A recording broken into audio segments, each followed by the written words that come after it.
Você já parou para observar aquela voz na sua cabeça? Aquela que comenta tudo o que você faz, que julga suas decisões, que revive memórias do passado e antecipa ansiedades do futuro.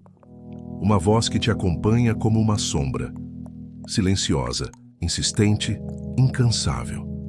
Ela te diz o que fazer, o que evitar, como se comportar, o que esperar dos outros. É aquela presença constante que, de tão habitual, você sequer questiona. E, sem perceber, você começa a acreditar que essa voz é você. Mas, e se eu te dissesse que não é? E se eu te dissesse que essa narrativa mental constante, esse turbilhão de pensamentos, opiniões, autocríticas, não representa sua essência mais profunda? Pensa comigo. Desde o momento em que você abre os olhos pela manhã, essa voz já está ativa. Levanta, você tem tanta coisa para resolver. Você devia ter dito outra coisa ontem. Olha como fulano está mais à frente que você. Você deveria ser mais forte, mais produtivo, mais isso, menos aquilo, e assim segue, do amanhecer ao anoitecer. Uma tagarelice sem fim, quase como um rádio ligado em segundo plano.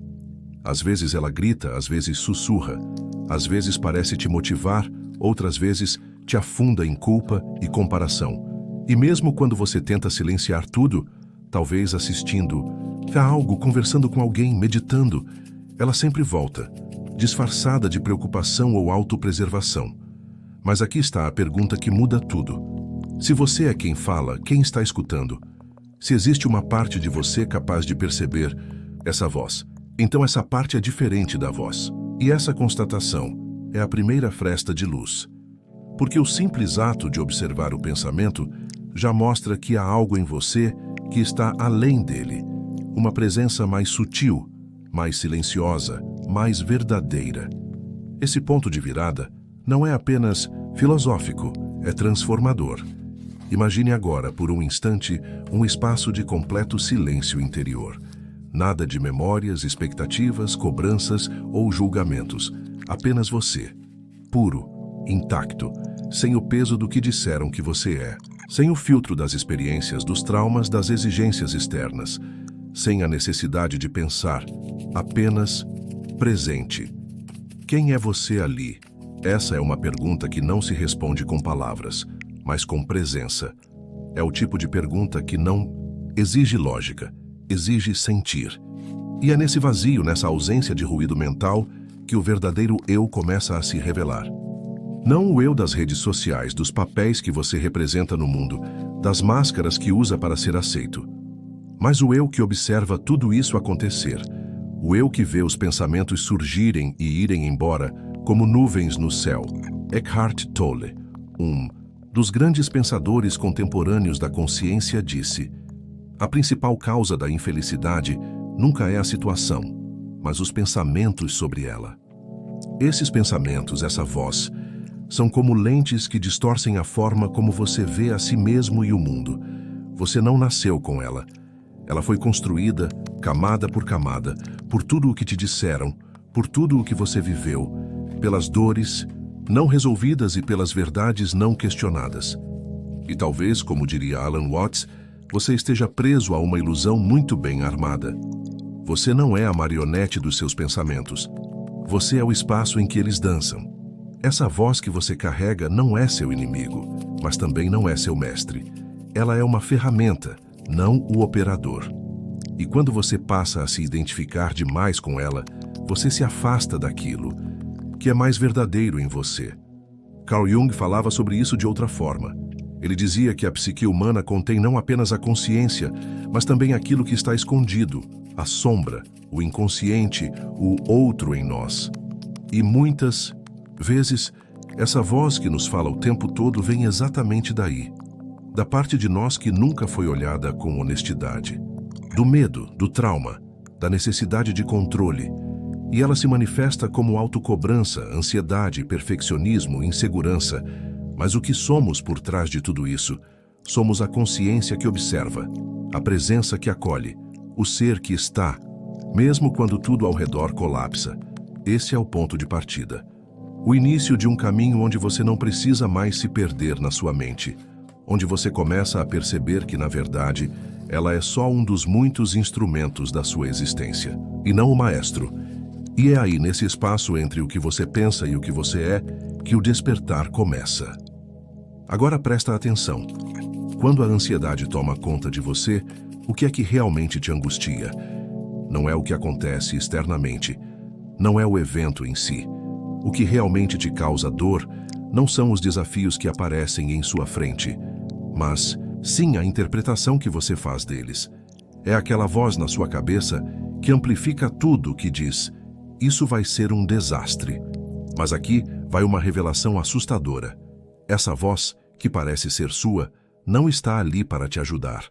Ela não está ali para te guiar com sabedoria. Ela quer te controlar. Ela é o filtro distorcido através do qual você experimenta a realidade. E, na maioria das vezes, esse filtro está completamente corrompido por seus medos, suas inseguranças e suas crenças limitantes.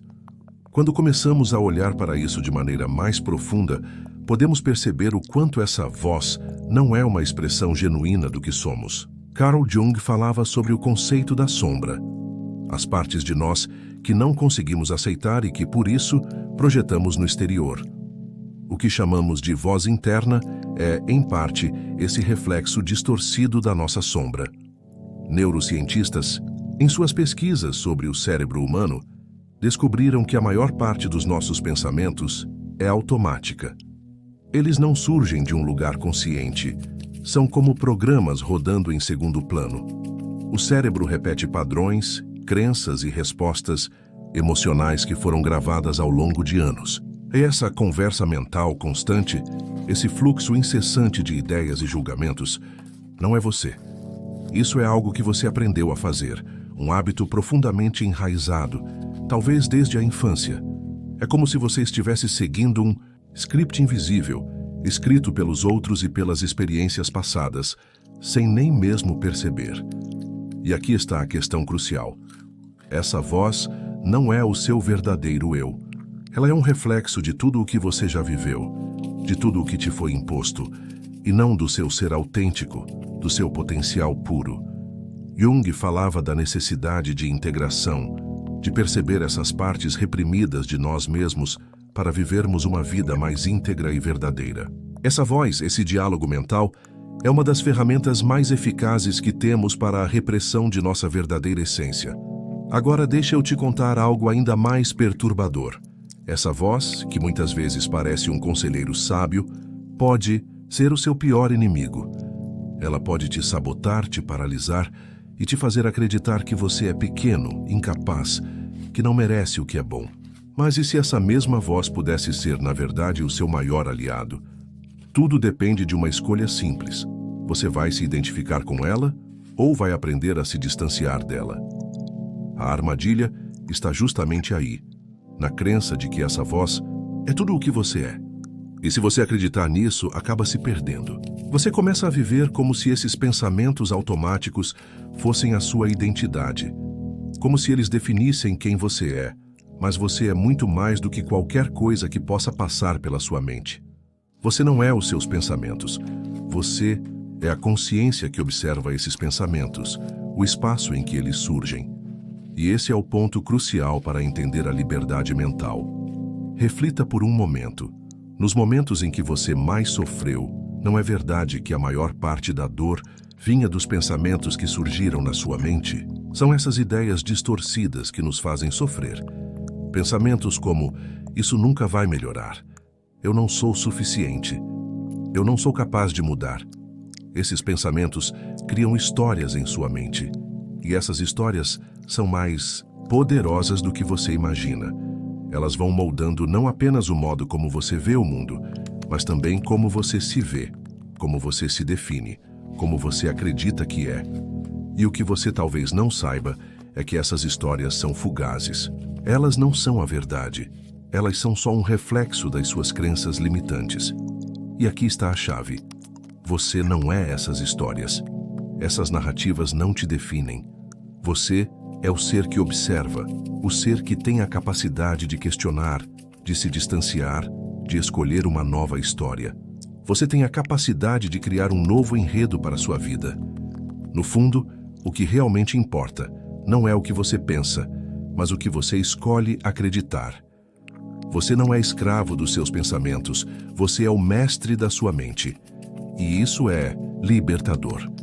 Quando você começa a perceber que pode observar seus pensamentos, ao invés de se identificar com eles, começa a se libertar da prisão mental que criou para si mesmo. Você começa a tomar as rédeas da sua vida. O filósofo Alan Watts disse uma vez: "Você não é a sua mente, você é o observador da sua mente." Essa simples mudança de perspectiva pode mudar tudo. Quando você vê a mente como algo que você observa, ao invés de algo com o qual você se confunde, você começa a experimentar um novo tipo de liberdade. Uma liberdade interna, onde as ansiedades, as preocupações e os medos perdem o poder que tinham sobre você. Agora, a pergunta é: você está pronto para parar de ser um prisioneiro da sua própria mente e começar a ser o observador silencioso que sempre foi? Culturas antigas já sabiam disso há séculos. No budismo, por exemplo, existe um ensinamento poderoso. O sofrimento surge do apego, mas não apenas do apego às coisas externas. O sofrimento vem principalmente do apego aos nossos pensamentos. Essa verdade é antiga, mas ainda tão atual. O budismo nos ensina a observar a mente sem reagir a cada impulso, a cada pensamento que surge. A meditação, essa prática milenar, não é nada mais do que um exercício de distanciamento. Meditar é simplesmente observar a conversa interna que nunca para e não se identificar com ela. Quando você começa a perceber que não é a sua mente, mas sim o observador dela, você começa a descobrir algo profundo: a liberdade. A verdadeira liberdade não está em fugir da mente, mas em parar de reagir automaticamente a cada pensamento. No momento em que você interrompe esse ciclo de reação constante, você começa a se libertar. E aqui está a boa notícia: você não precisa ser um monge, não precisa se isolar em um templo budista para sentir essa liberdade. A verdadeira prática está em momentos simples do cotidiano. Tudo o que você precisa fazer é parar por um momento. Parar e observar. Observar os seus pensamentos como se você estivesse vendo um filme, sem se apegar a eles, sem se deixar arrastar pela correnteza. Imagina o seguinte: na próxima vez que um pensamento negativo surgir, aquele pensamento que diz "eu não sou capaz" ou "isso vai dar errado", pare, faça uma pausa, pergunte a si mesmo: isso é real? Ou será que é só a minha mente brincando comigo? Esse simples gesto é transformador. Ao fazer essa pausa, você começa a quebrar o feitiço, a desmontar a ilusão de que essa conversa mental é tudo o que você é. E quando você faz isso, você começa a recuperar o controle da sua vida. Porque o poder não está nos pensamentos. O poder está na capacidade de observá-los sem se deixar dominar por eles. É como se você estivesse dando um passo atrás, vendo as coisas de uma nova perspectiva. E nesse momento de distância, você encontra a verdadeira liberdade. A liberdade de ser quem você realmente é, e não quem os seus pensamentos dizem que você é. Lembre-se disso. Você não é a voz. Você é quem escuta a voz. E nesse exato instante, quando você se separa dessa voz, você começa a retomar o controle da sua vida. A verdadeira mágica acontece quando você para de estar preso nas histórias que se conta, nas narrativas que criam sua identidade e começa a viver. A partir de um lugar mais profundo, um lugar mais autêntico. Filosoficamente falando, essa é a essência do autoconhecimento. Só ao percebermos que não somos nossos pensamentos, é que conseguimos nos liberar das amarras que esses mesmos pensamentos nos impõem. É o que o filósofo Eckhart Tolle chama de ser o observador da mente.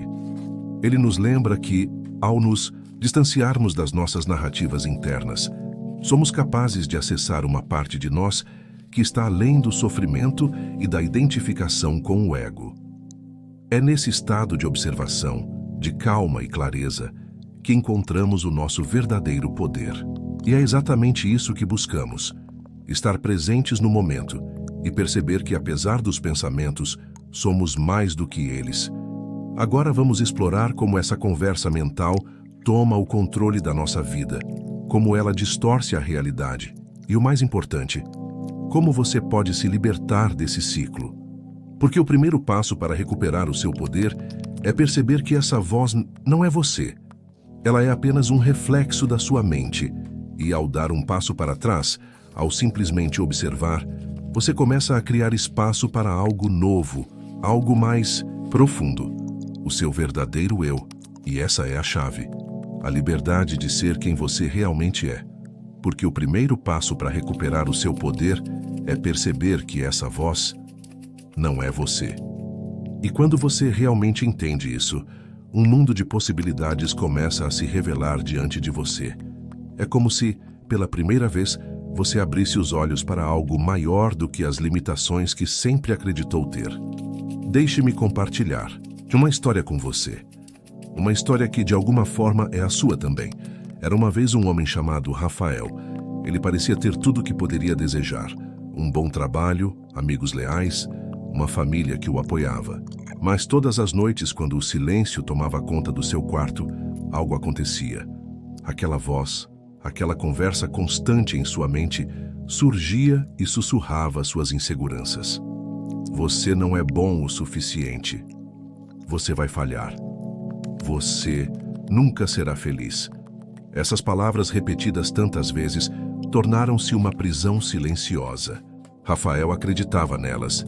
Ele se via através desse filtro distorcido e cada erro ou falha que cometia apenas alimentava a crença de que não merecia algo melhor. Mas, como você já deve saber, o verdadeiro poder vem de despertar para essa verdade. Você não é a voz. Rafael, em determinado momento, se cansou de viver escravizado por essa conversa interna que roubava sua paz. Ele decidiu que não poderia mais aceitar que aquela voz comandasse sua vida. Ele começou a estudar, a refletir profundamente, e foi quando percebeu algo simples, mas poderoso. A voz que o atormentava não era ele. Era apenas um eco de crenças limitantes e experiências passadas. Era um programa mental repetido e automático, alimentado por anos de insegurança e medo. Mas quando Rafael fez a escolha de não mais reagir àquela voz, algo transformador aconteceu. Ele começou a observar sem se envolver. A voz que antes parecia ter tanto poder sobre ele, começou a perder a força, a perder a validade. E aqui está a chave. A voz não tem o poder que você dá a ela. Rafael não estava sozinho nessa jornada. Todos nós, de uma forma ou de outra, carregamos essa voz em nossas mentes. Ela pode ser nossa maior crítica, aquela que nos mantém paralisados, ou pode se tornar nossa aliada, aquela que nos desafia a crescer. Tudo depende de como decidimos interagir com ela. Quanto mais espaço você dá para essa voz, menos espaço há para o seu verdadeiro eu. O eu que sabe o que é certo, que sente a paz interior, que não precisa da aprovação de ninguém para se sentir inteiro. Quando você se distanciar dessa voz, você começa a recuperar o controle sobre a sua vida. Você começa a viver com mais liberdade, sem as amarras do julgamento constante. Você passa a perceber que é muito maior do que qualquer pensamento negativo que surja na sua mente. E é aí, nesse silêncio, que você encontra sua verdadeira força. A verdadeira paz vem de dentro, do momento em que você se permite ser quem você realmente é, sem as máscaras impostas pelas suas crenças e pela mente. Como o filósofo Eckhart Tolle diz, o agora é a chave para a sua verdadeira liberdade. É isso, o momento presente, sem o peso das vozes do passado ou das projeções do futuro, é onde você encontra a verdadeira essência de quem você é. E nesse espaço, livre da constante conversa mental, você descobre a imensidão da sua própria paz. Porque no final, a verdadeira liberdade não está em escapar dos pensamentos, mas em aprender a observar e a escolher quais pensamentos merecem a sua atenção.